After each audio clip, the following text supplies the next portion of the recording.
لن ينال اللہ لحومها ولا دماؤها ولكن يناله التقوى منکم۔ قربانی کے ایام ہیں اور ماشاءاللہ مسلمانوں میں ایک جذبہ پایا جاتا ہے اور زور و شور سے قیمتی جانور خریدے جا رہے ہیں۔ اللہ تبارک و تعالی قبول فرمائے، مزید ہمت عطا فرمائے اور ریا سے محفوظ فرمائے۔ جو قرآنی امر ہے، قرآنی حکم ہے، جو فلسفہ قربانی ہے، اس آیت مبارکہ میں اللہ احکم الحاکمین نے فرمایا ہے تمہارا گوشت اور خون، لحومہا گوشت ہے، دماؤہا جو خون ہے، دم خون اور لحوم گوشت، یہ دونوں چیزیں اللہ فرماتے ہیں مجھے ضرورت نہیں یا میرے پاس پہنچتے نہیں۔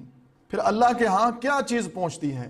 کروڑوں اربوں جانور قربان ہونا، کھربوں روپیہ لگا دینا اور 3 دن جانوروں کا قربان کرتے رہنا، لیکن اللہ تعالیٰ نے اتنا کہہ دیا کہ تمہارے اس گوشت اور خون کی مجھے ضرورت نہیں ہے۔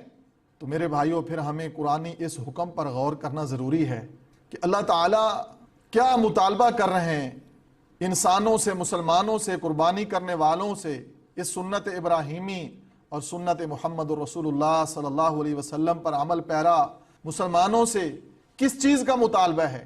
کہ اپنے دلوں کو صاف کرو۔ وَلَٰكِن يَنَالُهُ التَّقْوَىٰ مِنكُمْ۔ اللہ تعالیٰ تم سے یہ چاہتا ہے کہ تم اپنے دلوں کی صفائی کرو، دلوں میں اللہ کا ڈر لے کر آؤ، خوف لے کر آؤ۔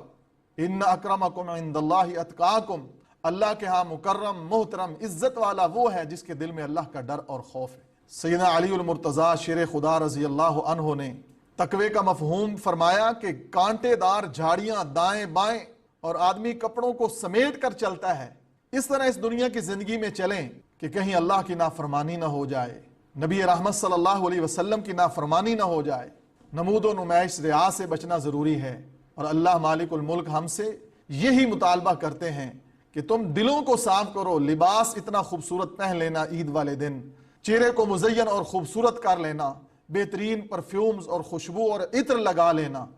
اللہ تعالیٰ کو اس سے زیادہ پسند جو ہے وہ ہمارے دلوں کی صفائی ہے کہ وَلَٰكِن يَنَالُهُ التَّقْوَىٰ مِنكُمْ۔ تو اس قربانی کے موقع پر یہ پیغام ہے امت محمدیہ کے نام کہ اپنے دلوں کی صفائی کریں اور اللہ احکم الحاکمین سے یہ دعا کریں کہ اللہ ہمیں حقیقی تقوی کا مفہوم سمجھا دے، ہمارے دل میں اللہ کا ڈر اور خوف پیدا ہو جائے، اور اللہ احکم الحاکمین ہماری قربانیوں کو اپنی بارگاہ میں قبول فرمائے، ہم اپنی خواہشات کو ختم کریں۔ جیسے ہم جانوروں پر چھری پھیرتے ہیں، اپنی خواہشات پر اللہ اور اللہ کے رسول صلی اللہ علیہ وسلم کے فرامین کے مقابلے میں جو ہمارے دل کی من کی خواہشات ہیں ان پر چھری پھیرنا یہ ضروری ہے۔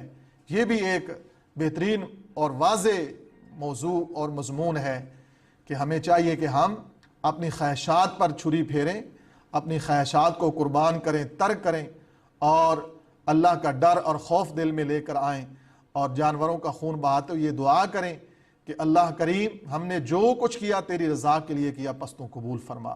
اللہ سے دعا ہے کہ اللہ مالک الملک ہماری ان قربانیوں کو اپنی بارگاہ میں قبول فرمائے۔ وآخر دعوایا ان الحمد للہ رب العالمین۔